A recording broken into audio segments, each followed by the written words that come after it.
BRS లో చాన్నాళ్లుగా కలకలం సృష్టిస్తోన్న MLC కవిత విషయంలో టీవీ9 వేదికగా సంచలన వ్యాఖ్యలు చేశారు మాజీ మంత్రి జగదీష్ రెడ్డి. పార్టీకి ఆమె దూరం కాలేదనే తాను భావిస్తున్నానన్న జగదీష్ రెడ్డి ఇబ్బంది అనుకున్నప్పుడు కవిత గురించి కూడా పార్టీ సీరియస్ గానే ఆలోచిస్తుంది అన్నారు. ఈ దేశంలో ఎవరైనా కొత్త పార్టీ పెట్టుకోవచ్చంటూ పరోక్షంగా కవితపై వ్యాఖ్యలు చేశారు జగదీష్ రెడ్డి.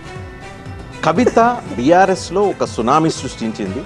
ఆ సునామీలో ఎంత కొట్టుకుపోవడం అనేది భవిష్యత్తు కాలం నిర్ణయిస్తుంది అని. ఇప్పుడు ఎంత వర్షం పడుతుందో ఇప్పుడు మనం కూర్చున్న కాడ అంత పెద్ద సునామీ అది. మీరు అన్నట్టు ఇక్కడ వర్షం పడుతుంది నిజమైతే అది సునామీ అవుతుంది. అసలు ఏమి కొంచెం కూర్చున్న చోట మన వర్షం పడుతుందా? ఏం లేదు. తీవ్రమైన ఎండ కొడుతుందా? ఏం కొట్టలేదు. అక్కడ కూడా గంతే, అక్కడ కూడా కొంచెం కూడా ఇంపాక్ట్ ఉండదు. ఇప్పుడు ఇక్కడ తీవ్రమైన ఎండ ఉంది, 50 డిగ్రీల ఎండ ఉంది అని మనం భావిస్తే అక్కడ ఏదైనా ఉన్నట్టు భావించాలి. లేదా ఇప్పుడు 20 సెంటీమీటర్ల వర్షం మన మీద కురుస్తుంది అని కనుక భావిస్తే అక్కడ ఏదో ఉందని భావించాలి. కవితతో బీఆర్ఎస్కి ఏంటి ప్రాబ్లం, లేకపోతే బీఆర్ఎస్తో కవితకి ఏంటి ప్రాబ్లం? ఏమి ప్రాబ్లం ఉందని అనుకోవడం లేదు. ఎందుకు ఆమె పార్టీ నుంచి ఎలిమినేట్ చేశారు? ఏం చేయలేదు. ఎవరు చేసినారు? సింగరేణి గౌరవ అధ్యక్షులుగా ఆమెను తొలగించకుండానే తొలగించి పక్కన పెట్టేశారు. సింగరేణి పార్టీ కాదే, కానీ పార్టీ అనుబంధ సంఘమే కదా. సంఘం ఒక సంఘం, పార్టీ కాదు. కేసీఆర్ కూతురుగా కూడా చాలా వాటికి చాలాసార్లు మార్చినాము, చాలా సంఘాలు చాలాసార్లు మార్చినాము. కవిత ఎందుకు ఆమె దూరం అయ్యారా, మీరు దూరం చేశారా? నేనేం అనుకోవడం లేదు అట్లా. ఆమె సపరేట్ జాగృతి, సపరేట్ ఆఫీస్ పెట్టుకున్నారు, సపరేట్ యాక్టివిటీ చేస్తున్నారు. చాలా నుంచి ఉంది, ఎప్పటి నుంచో ఉంది జాగృతి. ఎప్పటి నుంచో ఉంది. ఆఫీస్ కూడా కార్యక్రమాలు లేవు. ఆఫీస్ కూడా ఉంది, కార్యక్రమాలు ఎందుకు లేవు? కార్యక్రమాలు లేకుండా అసలు పేరు ఎట్లా ఉంది?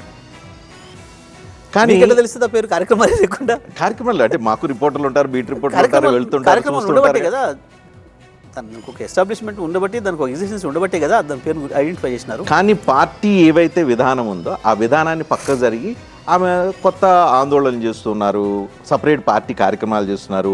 పార్టీ కూడా ఎక్కడ ఆమె కార్యక్రమాల్లో పార్టీకి సంబంధించిన ఎవరు కార్యకర్తలు కానీ ఎవరు పార్టిసిపేట్ చేయరు. That means clear cut division ఉంది కదా. అంత పెద్ద డివిజన్ నేను అనుకోవట్లేదు.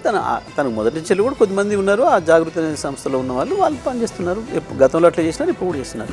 కవిత ప్యారలల్గా సపరేట్గా జాగృతి పేరుతో ధర్నాలు ఎందుకు చేస్తున్నారు? చాలా క్లియర్ చెప్పింది, నేను చేసుకుంటున్నా జాగృతి పేరు మీద. అట్లా మీ పార్టీలో రేపు జగదీష్ రెడ్డి వెళ్ళి నేను నా వరకు నేను సపరేట్గా ఏదో ధర్నాలు చేస్తా, ఆందోళన చేస్తా, నేను ఒక కాంగ్రెస్ ప్రభుత్వానికి అనుకూలంగాను వ్యతిరేకంగాను ఏదో చేస్తానంటే ఓకేనా?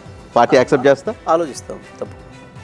కవిత విషయంలో ఎందుకు ఆలోచించలేదు? జగదీష్ రెడ్డి ఆలోచిస్తాం కదా, అది కూడా ఆలోచిస్తాం తప్పకుండా. ఇది పార్టీకి నష్టం కలిగిస్తుంది అనుకున్నప్పుడు ఎవరిదైనా ఆలోచిస్తాం.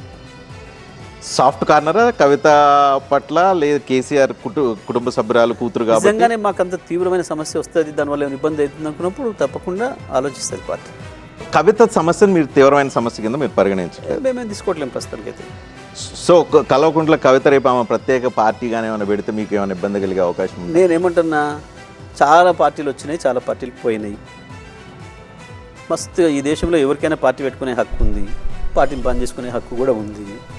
ప్రజలు ఆదరిస్తారా ఆదరించరా ప్రజల ఇష్టం.